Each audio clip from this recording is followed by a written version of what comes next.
Assalamualaikum warahmatullahi wabarakatuh. Hai teman-teman, kembali lagi bersama saya Mahir di acara Ramadan bersama Keluarga Besar Sekolah Indonesia Mekah.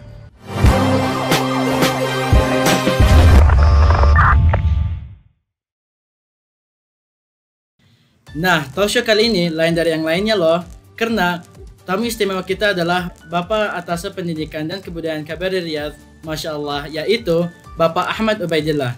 Assalamualaikum Pak. Waalaikumsalam. Sehat Pak? Alhamdulillah sehat. Alhamdulillah sehat walafiat. Nah teman-teman, tema kita hari ini adalah belajar dari COVID-19 di Hari Kebangkitan Nasional. Seperti yang sudah kita ketahui teman-teman, virus corona telah berdampak ke semua lapisan masyarakat, tidak terkecuali masalah pendidikan dan kebudayaan. Nah, berbagai upaya telah dilakukan oleh pemerintah untuk memutus rantai penyebarannya. Tetapi selalu ada hikmah di balik semua ini ya kan? Nah, di episode kali ini, kita akan berbincang-bincang dengan Bapak Ahmad Ubaidillah tentang belajar dari COVID-19. Pak Ubed, mau tanya nih Pak, apa pendapat Bapak tentang tema saat ini, yaitu tentang belajar dari COVID-19, apalagi di Hari Kebangkitan Nasional? Iya, di hari bersejarah ini, tanggal 20 Mei tahun 2020, bertepatan dengan Hari Kebangkitan Nasional. Tentu ini sangat relevan di tengah pandemi COVID-19. Ini ada pembelajaran yang sangat besar di bulan Ramadan pula ini, di hari terakhir, 10 terakhir bulan Ramadan, kita belajar banyak dari peristiwa pandemi virus corona ataupun COVID-19 ini, di mana dalam sejarah kemanusiaan, manusia ini berubah karena inovasi teknologi. Dulu sebelum ada telepon, sebelum ada kapal uap, sebelum ada kereta, sebelum ada pesawat, tentu cara berkomunikasi orang, manusia, maksudnya peradaban manusia berubah. Dengan ada telepon bisa saling berhubungan. Jadi perubahan masyarakat dalam sejarah kemanusiaan, sejarah peradaban manusia, teknologi merubah. Nah, sekarang ini perubahan ini agak unik, dirubah oleh virus, dirubah oleh wabah, dan ini sesungguhnya sudah diprediksi oleh banyak ahli bahwa manusia sekarang ini memasuki fase revolusi industri yang keempat, ataupun disebut dengan revolusi industri 4.0, di mana sudah manusia hidup dan serba digital, serba ketergantungan terhadap online, ketergantungan pada internet. Istilahnya itu Internet of Things, semuanya bergantung dengan internet. Mau berjualan sekarang dengan online, bahkan transaksi, katakan demikian, transaksi apapun sekarang serba online. Iya, benar, harus keluar rumah. Jadi sesungguhnya ya Allah memberikan ujian. Kalau ini kita sepakat ujian, sesungguhnya ujian sesuai dengan kapasitas teknologi manusia di saat ini. Buktinya, ketika corona ini mewabah, COVID-19 mewabah, katakan di Saudi lah, itu kita saja patokannya sejak awal Maret. Awal Maret, kemudian pada tanggal 9 Maret, masih ingat kawan-kawan, di SIM kerajaan ataupun Raja Salman mendekretkan bahwa libur semua sekolah, lembaga pendidikan, dan kawan-kawan, para guru, siswa Sekolah Indonesia Mekah, Jeddah, Riyadh, sontak pada saat itu juga dipaksa oleh kebijakan yang berdasarkan dalam konteks pencegahan penyebaran virus COVID-19 ini untuk belajar dari rumah. Iya, benar. Dan yang paling dibutuhkan ketika itu adalah handphone, HP. Iya, benar, Pak. Handphone. Iya. Dan alhamdulillah anak-anakku sekalian luar biasa, memang sudah biasa megang handphone. Tidak lama berakselerasi, banyak inovasi. Yang dulunya hanya HP itu hanya untuk WA-an, SMS-an, telepon, sekarang fungsinya lebih banyak lagi, di-extend fungsi untuk belajar dengan daring, dengan online, belajar dengan Google Class, belajar dengan aplikasi-aplikasi, dengan Zoom segala macam.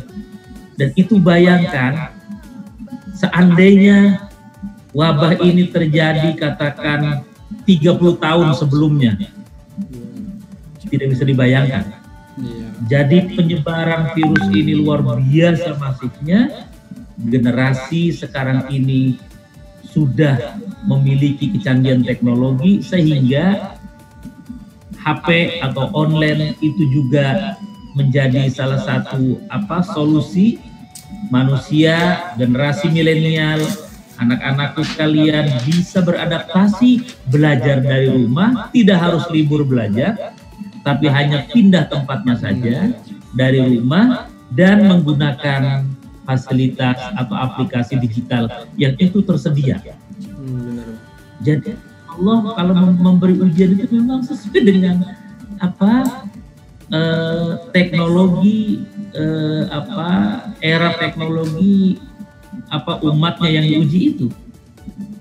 Nah, karenanya dengan perubahan ini, dengan adanya musibah ini, virus ini, akan ada perubahan-perubahan yang sangat signifikan. Berubah salah satunya dalam belajar.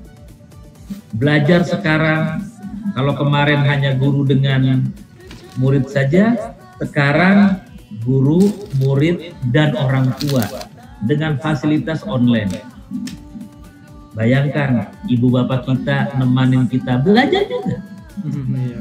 Bapak ibu yang dulu mungkin sebelum kejadian pandemi COVID-19 jarang membuka laptop, sekarang tiap hari, tiap saat menemui murid-muridnya dengan laptop.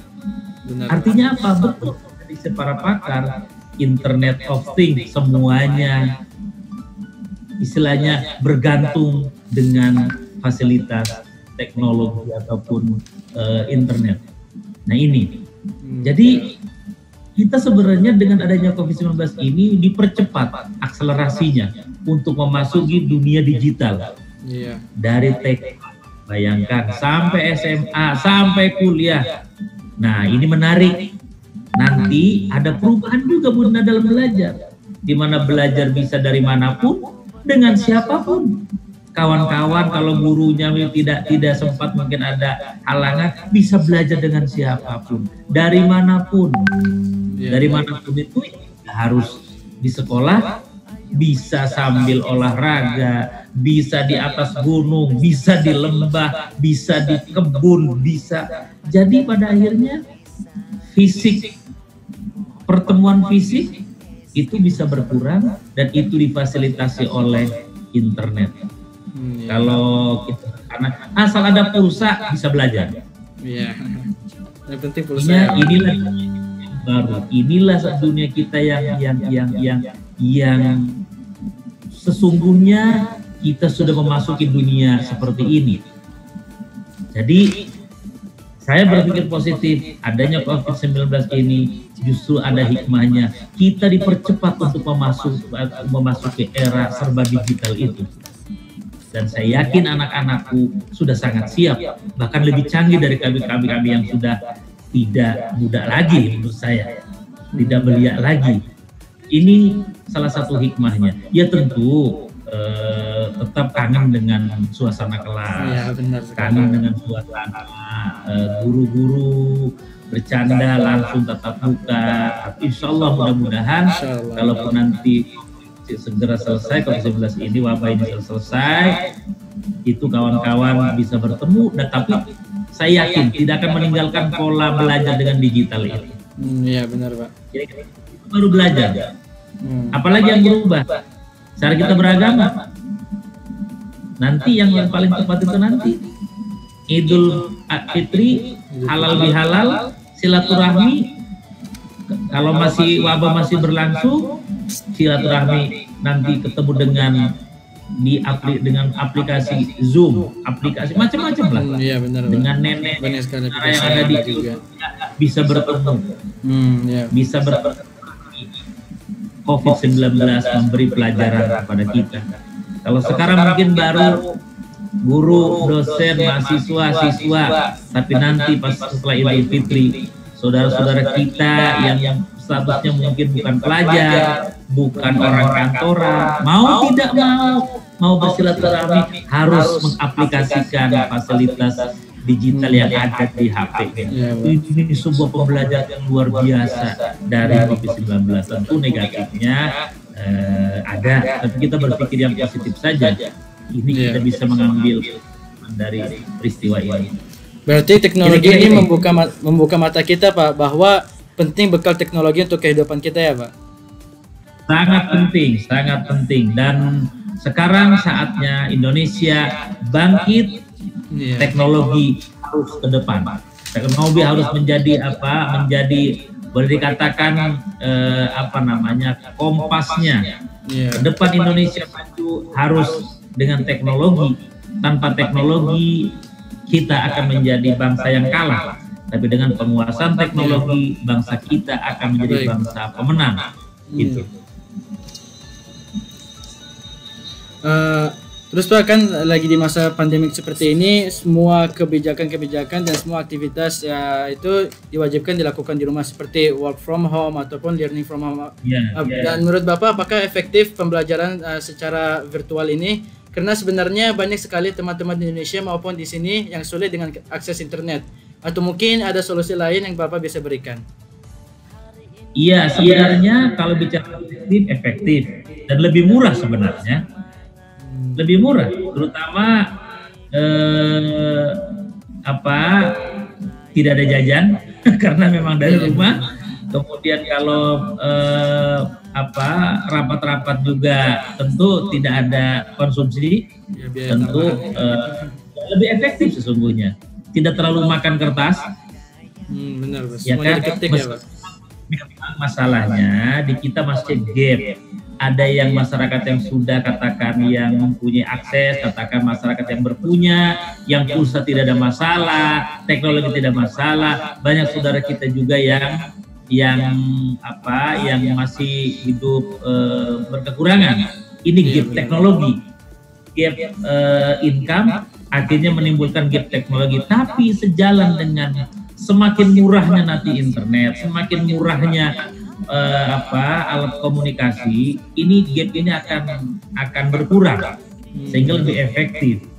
Tentu manusia tidak akan lepas daripada keinginan untuk bersosialisasi. Ya pasti banyak yang mengatakan lebih efektif tatap muka, itu juga tidak bisa dihindari.